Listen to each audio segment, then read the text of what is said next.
కొంతమంది కుర్రవాళ్ళు పుట్టుకతో వృద్ధులు. ఒక మహాకవికి సొసైటీ మీద కడుపు మండినప్పుడు అన్న మాటిది. ఇది సామాజిక పరమైన ఆవేశం, కానీ భౌతికంగా కూడా ఇదే కరెక్ట్. మనలో 7% పిల్లలు పుట్టుకతోనే చెవిటివాళ్ళని, వినికిడి శక్తి లేకుండానే భూమి మీద పడే అభాగ్యులని చాలామందికి తెలీదు. పాలబుగ్గల పసి వయస్సులోనే వీళ్లలోని ఆ చిన్నపాటి వైకల్యాన్ని గుర్తించడం తెలియక వాళ్ళ బతుకులకు చెవిటితనాన్ని శాశ్వతంగానే అంటుకట్టేస్తున్న మనమే నిఖార్సైన అవిటి వాళ్ళం కాదంటారా?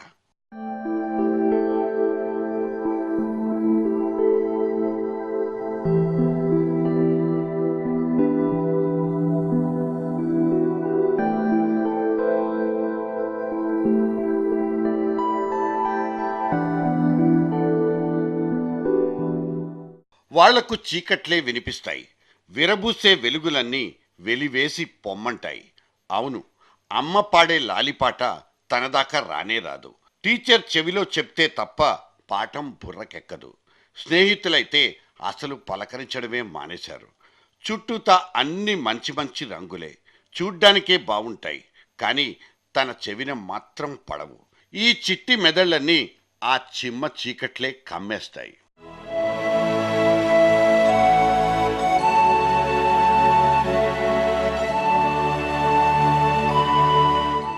పసిపిల్లల్లో చెవిటితనం అనుభవిస్తే తప్ప తెలియని ఒక అంతులేని నరకం. కొంతమందికి ఇది వారసత్వంగా సంక్రమిస్తే తల్లి గర్భస్థంలో జరిగే పొరపాట్లు, కన్సీవింగ్ సమయంలో సంక్లిష్టతల వల్ల ఇంకొంతమంది పిల్లలు ఇలా శాపగ్రస్తులవుతారు. భయంకరమైన శబ్దాలు వినడం, మెనింజైటిస్, చెవిలో ఇన్ఫెక్షన్స్, ఇటువంటివే మరెన్నో కారణాలు. దీనికి విరుగుడన్నదే లేదా? ఖచ్చితంగా ఉంది. పుట్టుకతోనే వినికిడి శక్తి లోపించిన పసివాళ్లకు పునర్జన్మ సాధ్యపడుతుందని, మిగతా పిల్లలతో సమానంగా వీళ్ళు కూడా మామూలు జీవితాన్ని అనుభవించే అవకాశం ఉందని ఆధునిక వైద్య శాస్త్రం భరోసానిస్తుంది. కాక్లియర్ ఇంప్లాంటేషన్ అనే సర్జికల్ ట్రీట్మెంట్ దీనికొక తిరుగులేని రుజువు. శబ్దం యొక్క భావం మెదడుకు చేరేలా ఒక ఎలక్ట్రానిక్ పరికరాన్ని చెవి లోపలి భాగంలో అమర్చడమే కాక్లియర్ ఇంప్లాంటేషన్. ఈ సర్జరీ చేయించుకున్న పిల్లలు మిగతా వాళ్లతో దీటుగా దాదాపు 90% సాధారణ జీవితాన్ని ఎంజాయ్ చేస్తారు. కానీ ఇక్కడే ఇంకో తిరకాసు.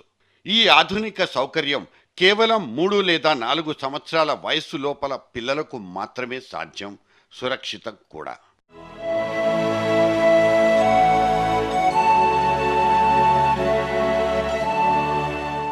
చిన్నపిల్లలు పుట్టిన తర్వాత వాళ్ళ మొదటి 2 సంవత్సరాలు 3 సంవత్సరాల పాటు వాళ్ళకి వినికిడి అనేది చాలా ఇంపార్టెంట్. అదే టైంలో వాళ్ళకి స్పీచ్ అండ్ లాంగ్వేజ్ డెవలప్మెంట్ అనేది జరుగుతుంది.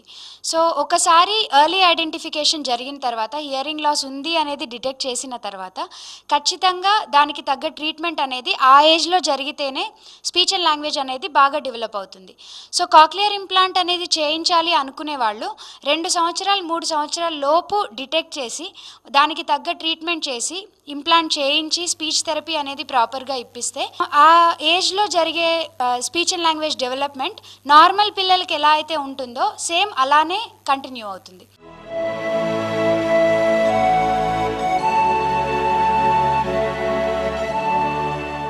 ప్రసూతి వార్డు నుంచి డిశ్చార్జ్ అయ్యేటప్పటికే పసి బిడ్డకు సంక్రమించిన వైకల్యాల్ని పసిగట్టడం అనేది అమెరికా లాంటి దేశాల్లో మ్యాండేటరీ. ఇన్ఫాంట్ స్టేజ్ నుంచే పిల్లలకున్న వినికిడి లోపాన్ని గుర్తించడం, ట్రీట్మెంట్ తర్వాతే డిశ్చార్జ్ చేయడం, ఇది యూరోపియన్ హాస్పిటల్స్కి ఉన్న సూపర్ స్పెషాలిటీ. మన దేశంలో అటు పేరెంట్స్లో కానీ ఇటు డాక్టర్స్ దగ్గర కానీ అటువంటి అవగాహన లేకపోవడం మన పిల్లల పాలిట శాపంగా పరిణమిస్తోందా? అసలు నిర్లక్ష్యం అనేది ఎక్కడ జరుగుతోంది? 3-4 ఏళ్లు దాటేదాకా డిగ్రీ ఆఫ్ హియరింగ్ని లెక్కగట్టడం ప్రొఫెషనల్స్కి తప్ప తల్లిదండ్రులకి అంత సులభం కాదన్న సంగతిని ఇక్కడ గమనించే తీరాలి. మనం చేసే చప్పుళ్లకు, సైగలకు, పిల్లలు కనబర్చే స్పందనల్ని బట్టి మాత్రమే వాళ్లకున్న లోపాల్ని పసిగట్టే అవకాశం ఉంటుంది. ఇంతకంటే మనకు వేరే వెసులుబాటు ఏదీ లేదు. మరీ ముఖ్యంగా భాషని, భావాన్నే కాదు, శబ్దాన్ని గ్రహించడం తెలియని పిల్లల్ని గుర్తించడమే ఇక్కడ సంక్లిష్టం. సరిగ్గా ఇక్కడే చాలామంది తల్లిదండ్రులు ఓడిపోయేది కూడా.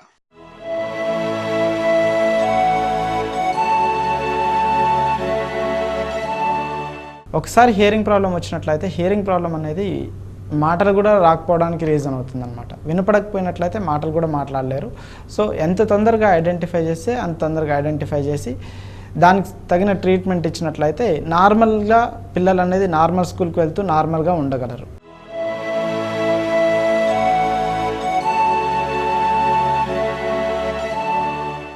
నడక వయస్సు లోపలే పిల్లల్లో వినికిడి లోపాన్ని పసిగట్టగలిగితే వాళ్ళని శాపం నుంచి దాదాపు బయటపడేసినట్లే లెక్క. బతికినన్ని రోజులు చెవిటితనం లేకుండా సాధారణ జీవితాన్ని ప్రసాదించగలిగే కాక్లియర్ ఇంప్లాంటేషన్ కేవలం చిన్న వయసులో మాత్రమే చేయదగ్గ ఒక సెన్సిటివ్ సర్జరీ. అందుకే వయస్సు పెరిగే కొద్దీ ట్రీట్మెంట్కు ఆస్కారమే లేని పరిస్థితులు ఏర్పడే ప్రమాదం ఉంది. 3 ఏళ్ల వయస్సు తర్వాత జరిగే సర్జరీల్లో పూర్తి స్థాయి ఫలితాలు ఉండవన్నది వైద్య నిపుణుల హెచ్చరిక. భీతిగొలిపే కొన్ని నిజాల్ని బయటపెడుతున్న సైంటిఫిక్ సర్వేలు ముఖ్యంగా మన రాష్ట్రంలోనే డేంజర్ బెల్స్ మోగిస్తున్నాయి. ఆంధ్రప్రదేశ్లో పుట్టే ప్రతి 1000 మందిలో కనీసం 6 మంది పిల్లలు పుట్టు చెవిటి వాళ్ళు. దేశంలోని మిగతా రాష్ట్రాలతో పోలిస్తే ఇది 3 రెట్లయితే గ్లోబల్ యావరేజ్కి ఇది దాదాపు 6 ఇంతలు. ఇప్పటి వరకు ఇండియాలో 20,000 పైచిలుకు కాక్లియర్ ఇంప్లాంటేషన్ సర్జరీస్ జరిగినట్లు లెక్కలున్నాయి. ఇంకా 10 లక్షల మంది చిన్నపిల్లలు ఇంప్లాంటేషన్ కోసం కళ్లల్లో ఒత్తులేసుకుని ఆర్తిగా ఎదురు చూస్తున్నారు. తమ పిల్లలకు చెవిటి మూగతనాల నుంచి శాశ్వత విముక్తి కల్పించాలన్నది తల్లిదండ్రుల తాపత్రయం. సర్జరీ ఆలస్యమయ్యే కొద్దీ వీళ్ల వయస్సు పెరుగుతుండడం ఒక ఛాలెంజ్ అయితే, సర్జరీకి అయ్యే ఖర్చును భరించడం అనేది అందులో అనేక మంది పేరెంట్స్ని వేధిస్తున్న ఇంకో సమస్య.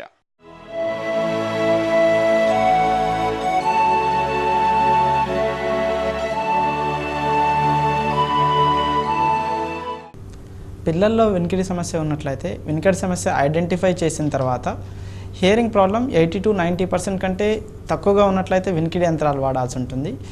80% 90% కంటే ఎక్కువగా ఉన్నట్లయితే, ప్రాబ్లం ఎక్కువగా ఉన్నట్లయితే వాళ్ళ కాక్లియర్ ఇంప్లాంట్ ఆపరేషన్ చేయించాల్సి ఉంటుందండి. ఇంప్లాంట్ యొక్క కాస్ట్ చెప్పాలి అంటే మాత్రం తక్కువలో తక్కువ ఇంప్లాంట్ కాస్ట్ ఒక్కటే మాత్రం 5.5 లక్షలు ఉంటుంది. ప్లస్ సర్జరీ కాస్ట్ అనేది ₹1,00,000 వరకు ఉంటుంది. మొత్తం ఓవరాల్గా 6.5 లక్షల వరకు ఖర్చు వచ్చే అవకాశం ఉంటుంది.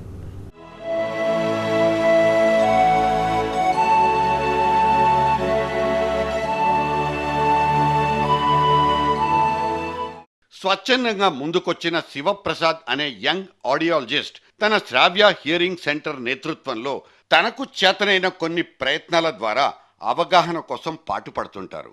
చిన్నతనంలోనే చెవిటి మూగ వైకల్యాల్ని దూరంగా తరిమి కొట్టిన పసిపిల్లల్ని వాళ్ళ తల్లిదండ్రుల్ని ఒక్కచోట చేర్చి ఒక అద్భుతమైన వేదికను కూడా రూపొందించారు శివప్రసాద్.